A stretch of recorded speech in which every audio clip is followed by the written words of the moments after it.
Guys, naiiyak ako ngayon. Sobrang lala na nangyari sa akin. Imagine, 8 AM yung flight namin mamaya ni Honey Bunch. Nandito pa kami sa Korea. Tapos, ang nangyari, oh my gosh, grabe. Sobrang nakaka-stress. Bumili kasi kami dito sa cosmetic shop na tier.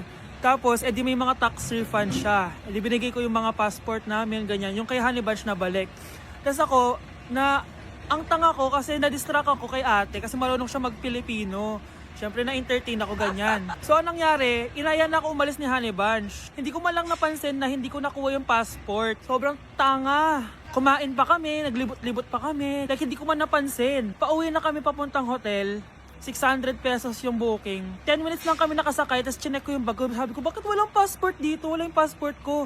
Tapos naalala ko, naiwan ko pala doon sa tier shop. Ay, kanina sobrang nanginginig ako. Sobrang gusto kong umiyak. Problema pa is hindi pa siya 100% sure kung sa tier na naiwan yun. Hindi, doon talaga, sure ako na sa tier ko talaga siya naiwan. So, kailangan ko ulit mag-rebook ng flight namin papuntang Tokyo. Ang mahal. Grabe, kasi bukas na agad. Ang worst case scenario pa dito, baka na-misplace nila or nabigay nila sa ibang customer. Shit. Pumunta kami sa police station dito, tinawagan nila yung mga staff kaso hindi na daw kaya. May tumutulong sa amin kanina kaso hindi na talaga siya pwedeng buksan. Ngayon pa talaga ako sinusubukan ng panahon kung kailan last day na namin. Like ngayon pa talaga siya nangyari. Kasi pag hindi ko nakuha yung passport, wala. Uuwi na talaga kami ng Pinas. Kailangan ko kumuha ng emergency passport. Kasi imagine, bayad ko na lahat ng hotel namin sa Japan. Kung di kami matutuloy dun, parang nagsayang lang ako ng pera. Guys, update ko kayo mamaya kung makukuha ko yung passport ko or kung matutuloy pa yung Japan trip namin.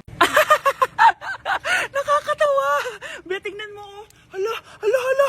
Wait lang, tatawag ako ng ambulance. Sorry, be.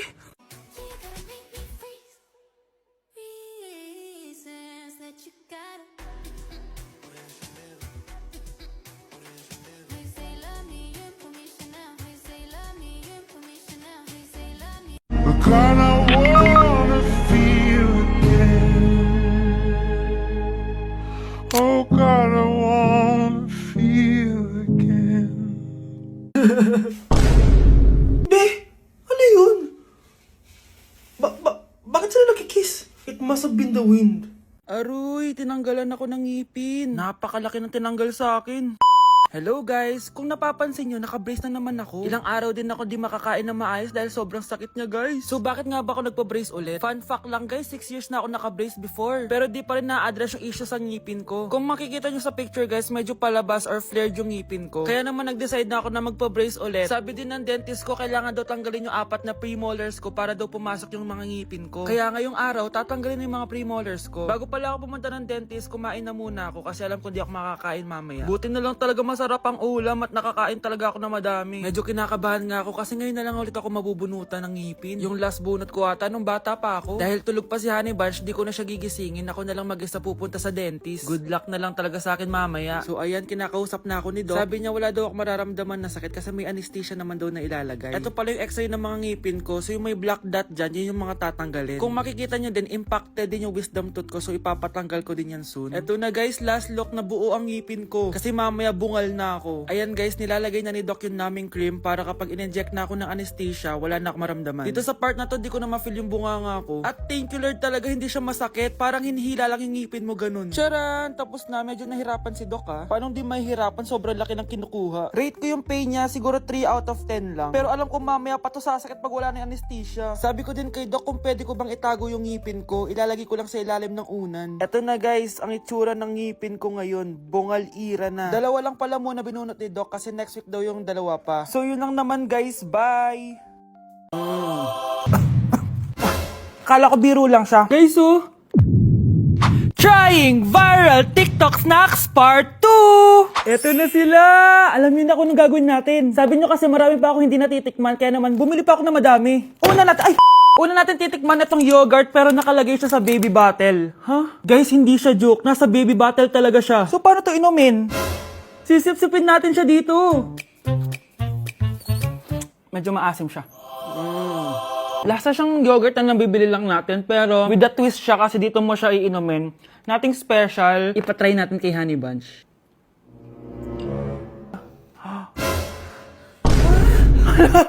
Hala! Grabe pala yung side effect nito. Okay, i-rate ko siya ng 8 out of 10. Okay siya.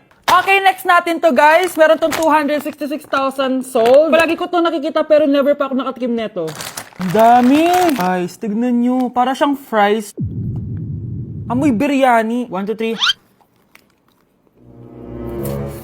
Uy, sarap na. Hindi sa sobrang anghang. Like, hindi ko ma-explain yung lasa niya pero ang sarap niya.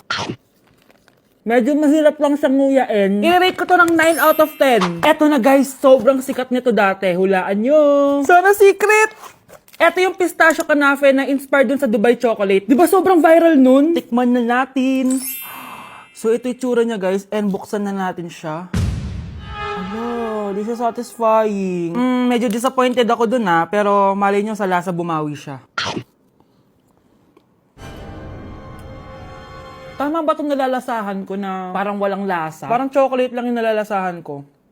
Kaya pala sabi ng iba, hindi worth it to. Disappointed ako sa'yo, Bea. Nag-expect ako, I-rate ko to ng 3 out of 10. Kailangan natin ng panulak, kaya eto na ang next natin. Sobrang viral neto, at sobrang sarap daw neto. So, eto yung want drink. Ayun.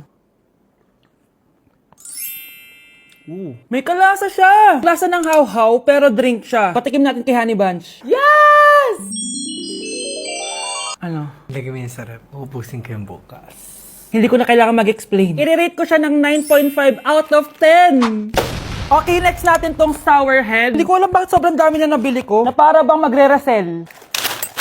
Super asim daw neto. Tignan natin kung maasiman ako. Parang mas maasim pa si Honey ba? Para may challenge, ubusin na natin tong isang pack.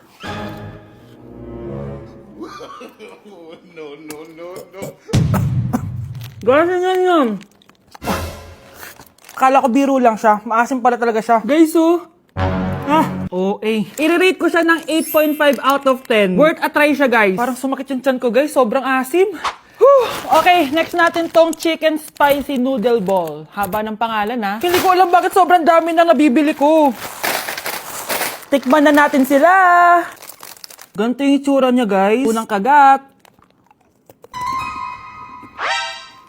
May lasa naman siya pero konti lang. Parang kinain mo lang yung noodles. Isa pa guys. Hala, matatanggal na talaga tong brace ko. Hindi ko siya masyadong malasahan guys. Sorry guys, pero i-rate ko siya ng 4 out of 10. So yun lang naman guys. Comment kayo dyan kung may gusto kayong ipatry sa akin at malay nyo gawin natin yun, no? So see you on my next vlog. Bye! Deixa a timidez de lado, puxa amigo e vem dançar. Mostra tudo que cê sabe, o Guga vai analisar. Deixa a timidez de lado, puxa amigo e vem dançar. Mostra tudo que cê sabe que o Livinho vai te olhar. Pode sentar. Pode sentar. Then you gotta roll the dice. If you like me, blink twice. Are you naughty or nice? Maybe add a little spice. If you're trying to roll the dice, let me give you some advice. If you like me, blink twice.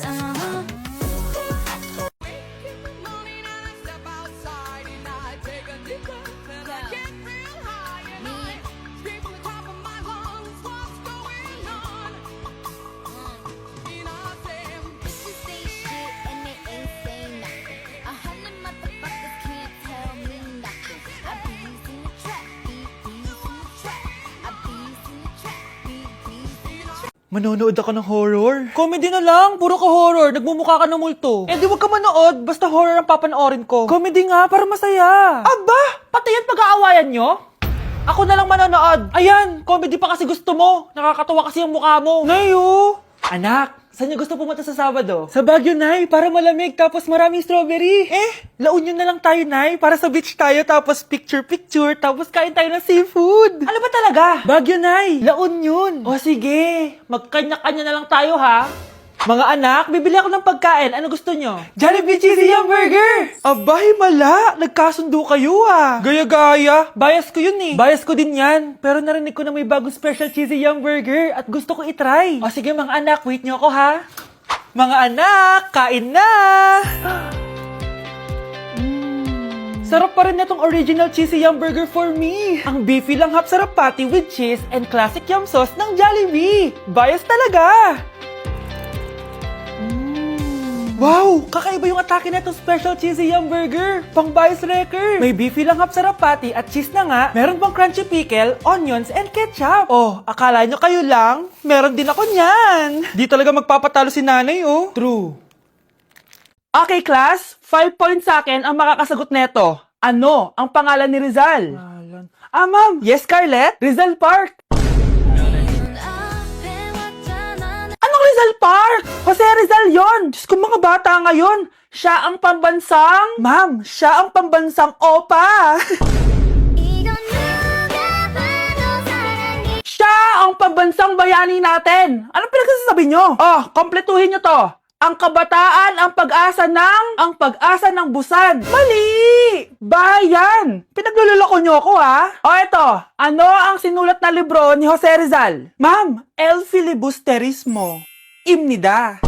Tama na sana eh. Naloloko na kayo sa K-pop at K-drama na yan, ha? Last na talaga. Ayusin nyo na. Okay, class. Last question. Sino ang kapatid ni Rizal? Kapatid ni Rizal? Ma'am. Eto, sure na ako sa sagot ko. Yes, Scarlett. Ang kapatid ni Rizal Park ay si... si Sandara Park. Ma'am, pwede pa po ba ako mag-take ng quiz? Sorry po kung absent ako kahapon. Nilagnat po kasi ako eh. Ay, hindi na pwede. Di ba sabi ko, pag absent na, bawal na mag-quiz. Ano yan, one day lagnat? Tigilan mo ako. Ang sabihin mo, tinatamad ka mag-aral. Ma'am, please,